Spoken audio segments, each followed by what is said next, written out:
Hello guys, नमस्ते and जय हिंद। तो आज से हम मॉडल पेपर स्टार्ट कर रहे हैं air force X and Y group के लिए। यहाँ पर हम मोस्ट रिपीटेड क्वेश्चंस डिस्कस करेंगे जो आपके एग्जाम्स में बार बार रिपीट होते हैं। तो आप डेली इस मॉडल पेपर की सीरीज को देख सकते हैं जहाँ से आपके इंग्लिश ग्रामर, वोकेब, इसके अलावा कॉम्प्रीहेंशन के भी कुछ क्वेश्चंस रिवाइज होंगे और आपको उनको सोल्व करने की राइट अप्रोच के बारे में पता चलेगा। तो चलिए स्टार्ट करते हैं आज का session. First question, the doctor advise me to drinking. यहाँ पर हमें बताना है कौन सा वर्ड या कौन सा फ्रेजल वर्ब हम करेक्टली यूज कर सकते हैं। तो यहाँ पर हम बात करेंगे गिव अप। गिव अप का मतलब होता है छोड़ना। छोड़ने के सेंस में हम गिव अप का यूज करते हैं। तो आंसर बनेगा गिव अप, कि डॉक्टर ने उसको एडवाइस करी क्या करने की, ड्रिंकिंग को छोड़ने की। गिव इन का मतलब होता है सरेंडर करना, आत्मसमर्पण। गिव अवे हम डिस्ट्रीब्यूट करने के सेंस में बात करते हैं। और गिव आउट जनरली डोनेट करने के सेंस में यूज किया जा सकता है। तो गिव के ये चारों ही फ्रेजल वर्ब्स इंपॉर्टेंट है और ये क्वेश्चन एग्जाम में आया हुआ है, इंपॉर्टेंट है, आगे भी आ सकता है। तो चलिए बढ़ते हैं नेक्स्ट क्वेश्चन पर।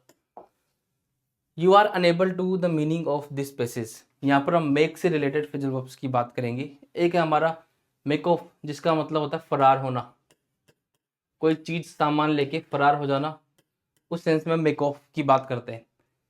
मेक आउट का मतलब होता है किसी मीनिंग को समझना, तो यहाँ पर आंसर होगा make out. Make over completely change करने की सेंस में बात करते हैं। मेक ओवर कर देना मतलब कंप्लीटली चेंज कर देना किसी चीज को। और मेकअप का मतलब थोड़ा टचअप कर देने की सेंस में यूज होता है। टचअप मतलब थोड़ा सा इंप्रूवमेंट कर देने के सेंस में। नेक्स्ट क्वेश्चन नंबर 3 देखते हैं। He has the work. यहाँ पर हमें बताना है कि कौन सा वर्क करेक्ट होगा। He has the work. हम यहाँ पर ऑप्शंस देखते हैं। सबसे पहले हैज के साथ सेकंड फॉर्म आएगा नहीं, तो सेकंड फॉर्म वाले ऑप्शंस को सबसे पहले हम एलिमिनेट करेंगे। बी और सी रॉन्ग आंसर हो जाएंगे। यहाँ पर हम बात करें येट ऑलरेडी। येट का यूज हम जनरली अफर्मेटिव सेंटेंसेस में नहीं करते, नेगेटिव में करते हैं। आंसर बनेगा D option. He has already begun the work. उसने पहले ही क्या कर दिया, काम शुरू कर दिया है।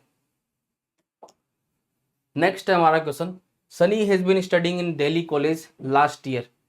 यहाँ पर हम सिंस और फॉर की बात करेंगे। लास्ट ईयर के साथ हम सिंस का यूज करेंगे। लास्ट ईयर हो, लास्ट 2 ईयर्स हो, लास्ट 4 ईयर्स हो, सभी के साथ सिंस का यूज होगा। लेकिन ओनली यहाँ पर 2 ईयर्स लिखा होता अगर, उस केस में हम 4 का यूज करते। तो ध्यान ये रखना, अगर लास्ट लगा हुआ है 1 2 3 कितने भी ईयर्स के साथ या कितने भी मंथ्स के साथ, तो हमें सिंस लगाना है, वरना 4 का यूज करना होता है। आगे बढ़ते हैं। नेक्स्ट है हमारा सिनोनिम। इंडोलेंट का सिनोनिम बताना है। इंडोलेंट का मतलब होता है आलसी। तो हम बता सकते हैं लेजी इसका सिनोनिम होगा। कोशिश का मतलब सतर्क, सावधान, केयरफुल के सेंस में हम बात करते हैं। प्रूडेंट का मतलब होता है वाइज, समझदार। और स्टबन, जिद्दी के सेंस में बात होती है। स्टबन का मतलब जिद्दी, और इसका एक सिनोनिम जनरली पूछा जाता है ऑब्स्टिनेट। तो ऑब्स्टिनेट का मतलब होगा जिद्दी। बढ़ते हैं हम हमारे अगले क्वेश्चन की तरफ। You are advise to show clemency to the defeated enemy. Clemency का बताना है एंटोनम। क्लेमेंसी का मतलब होता है दयालुता,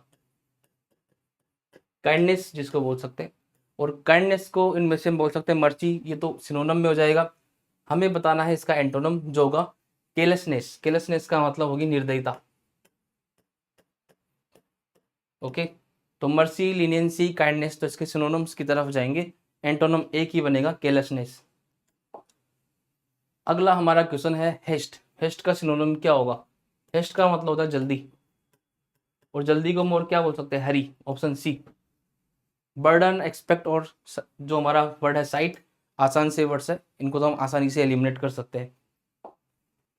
नेक्स्ट हमारा क्वेश्चन जहां पर आपको डायरेक्ट से इनडायरेक्ट के अंदर चेंज करना है। The reporter said we have been following the matter closely for a month.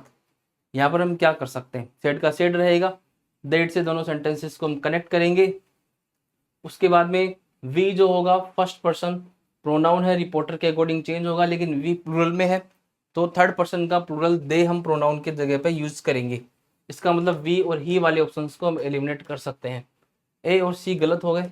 अब हमें बताना है बी और डी में से क्या आंसर होगा। यहाँ पर हम बात करें रिपोर्टिंग वर्ब जो है हमारा पास्ट टेंस के अंदर है, इसलिए रिपोर्टेड स्पीच का टेंस चेंज होगा, हैव बीन का हम हैड बीन कर देंगे। तो आंसर बनेगा ऑप्शन बी। तो इसी अप्रोच के साथ आपको क्वेश्चन सोल्व करने होते हैं। अगर आपको यही अप्रोच सीखनी है, इसके अलावा कम से कम टाइम में आपको सारे टॉपिक्स का रिवीजन करना है, तो ये मॉडल पेपर की सीरीज़ आपके लिए बहुत ही यूज़फुल रहने वाली है। तो अगर आपको वीडियो यूज़फुल लग रहा है तो लाइक करें, सब्सक्राइब करें, कमेंट बॉक्स में फीडबैक देना ना भूलें। अगर आपको कोई भी टॉपिक में प्रॉब्लम है वो भी आप बता सकते हैं। अगला क्वेश्चन ये भी एक नरेशन का क्वेश्चन है। He said she had been weeping for an hour का आपको बताना है इनडायरेक्ट स्पीच क्या होगा। तो यहाँ से हम बता सकते हैं सेड का तो सेड ही रहने वाला है, सेज नहीं होगा। डेट से दोनों सेंटेंसेस को कनेक्ट करेंगे। थर्ड पर्सन प्रोनाउन में नो चेंज, और हेड का हेड ही रहेगा, हेड का आगे फर्दर टेंस चेंज करने की जरूरत नहीं पड़ती। तो ऑप्शन डी होगा राइट आंसर। अगला क्वेश्चन देखते हैं।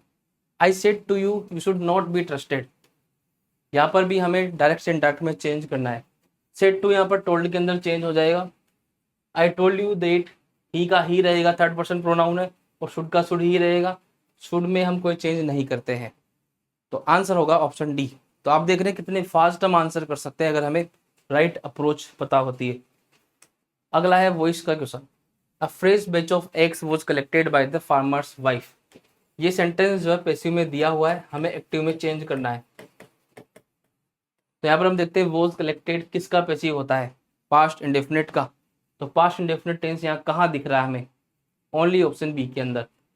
The farmer's wife collected a fresh batch of eggs. तो हर एक मॉडल पेपर में हम 20 क्वेश्चंस डिस्कस करेंगे जो डिफरेंट डिफरेंट टॉपिक्स के होंगे। तो अगला क्वेश्चन देखते हैं। When did he return my books. यहाँ पर ये सेंटेंस एक्टिव के अंदर है, हमें पैसिव के अंदर चेंज करना है। पैसिव क्या होगा, सबसे पहले तो इंटरोगेटिव है, did plus first form past indefinite है। पैसिव वॉइस कैसे बनेगा, वोज वर और थर्ड फॉर्म। वोज वर और थर्ड फॉर्म जहाँ जहाँ हमें नहीं दिख रहा, जैसे बी और सी में नहीं दिख रहा, तो दोनों ऑप्शंस को एलिमिनेट करेंगे। उसके बाद सेंटेंस का इंटरोगेटिव फॉर्म WH वर्ड के बाद हेल्पिंग वर्ब आएगा। ए सही होगा और डी ऑप्शन रॉन्ग हो जाएगा। When were my books return by him. Next question एक वॉइस का एक क्वेश्चन है जहां पर एक्टिव से पैसिव हमें बनाना है दिए गए सेंटेंस का। Today I accomplished my task successfully.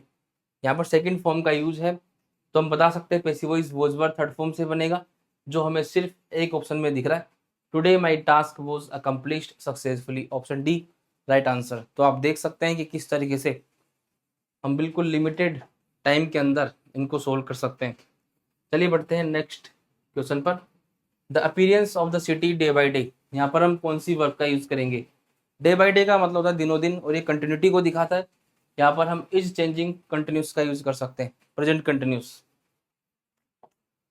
अगला question, he not cheat anyone again. यहाँ पर हम बात करेंगे कि कौन सा वर्ब लगाएं। तो आपने देखा होगा डेयर नोट जो होता है, डेयर नोट और नीड नोट, जब हम डेयर और नीड के साथ नोट का यूज करते हैं तो ये मॉडल्स होते हैं, और इनके बाद में डायरेक्ट वर्ब की फर्स्ट फॉर्म मतलब बेयर इन्फिनेटिव का यूज होता है।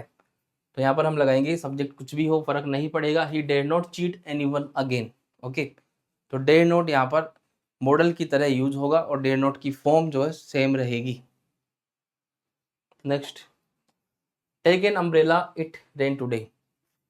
यहाँ पर हम बात करें अम्ब्रेला लेके जाओ, आज बारिश हो सकती है, पॉसिबिलिटी की बात है, और पॉसिबिलिटी दिखाने के लिए यहाँ पर हमारे पास एक ही मॉडल है माइट। अगर कुछ और होता जैसे माइट मे मस्ट तब हम सोच सकते थे, लेकिन यहाँ तो सिर्फ माइट ही दिया हुआ है। अगर मे होता तो मे ज़्यादा करेक्ट हो जाता। क्वेश्चन नंबर 17, आपको बताना करेक्ट स्पेलिंग कौन सा होगा वैक्सीन का।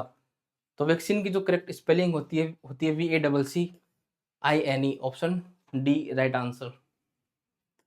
नेक्स्ट हमारा question, man can not live by bread alone. जब हम बात करें मैन वुमन लाइफ डेथ, जब जनरल सेंस में बात करते हैं जो उनका मीनिंग होता है वो, जैसे मैन का मतलब यहाँ से मनुष्य निकल रहा है, उस केस में इसके साथ कोई आर्टिकल का यूज नहीं होगा, जीरो आर्टिकल। क्वेश्चन नंबर 19 देखते हैं। इन द क्राउड आई सा वन आइड मैन। भीड़ के अंदर मैंने देखा एक आंख वाला व्यक्ति। तो मेन यहाँ पर सिंगुलर काउंटेबल नाउन, इसको क्वालिफाई करेंगे हम वन के साउंड के अकॉर्डिंग। वह कॉन्सोनेंट साउंड है तो यहाँ पर ए का यूज करना पड़ेगा। In the crowd I saw a one eyed man. Last question देखते हैं। On the bed table she discovered a great sheets of fine paper. यहाँ पर हम बात करें अ ग्रेट, मेनी का यूज किया जाता है। अ ग्रेट के साथ हम मेनी का यूज कर सकते हैं, मेनी के सेंस में। तो ये थे 20 क्वेश्चंस जो एग्जाम ओरिएंटेड है और बार बार रिपीट होने वाले कॉन्सेप्ट्स हैं।